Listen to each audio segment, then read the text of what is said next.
রাজা খুব দয়ালু হলেও একটু হাসিখুশি মানুষ ছিলেন।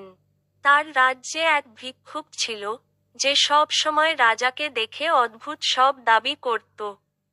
একদিন ভিক্ষুক এসে বলল, মহারাজ, আজ একটু আলাদা কিছু চাই। রাজা হেসে বললেন, কি চাই? সোনা, রূপো? ভিক্ষুক মাথা নেড়ে বলল, না মহারাজ, আজ আপনার প্রাসাদের খাবার নয়, আপনার ঝালমুড়িটাই চাই।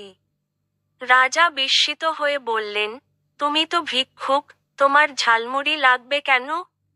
ভিক্ষুক উত্তর দিল, মহারাজ, প্রাসাদের খাবার খেলে তো আর ভিক্ষুকদের সাথে আড্ডা দিতে পারবো না।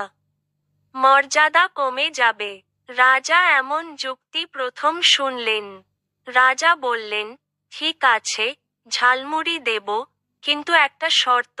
ভিক্ষুক খুশি হয়ে বলল, কি শর্ত?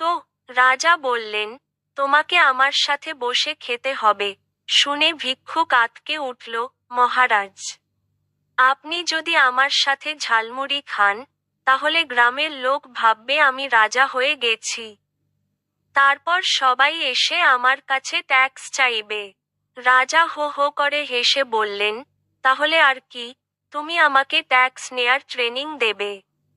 ভিক্ষুক বলল, মহারাজ, আমিও ভিক্ষা নিই, কাউকে কিছু দিতে পারি, নিতে পারি। কিন্তু ট্যাক্স নেয়া, সেটা আমার যোগ্যতা নয়। শেষে দুজনেই বসে ঝালমুড়ি খেলো, রাজা স্টাইল করে, ভিক্ষুক রাজা হয়ে। আর সেই দিন থেকে পুরো রাজ্যে রটে গেল, রাজ্যে দুঃখ কম, ঝালমুড়ির চাহিদা বেশি।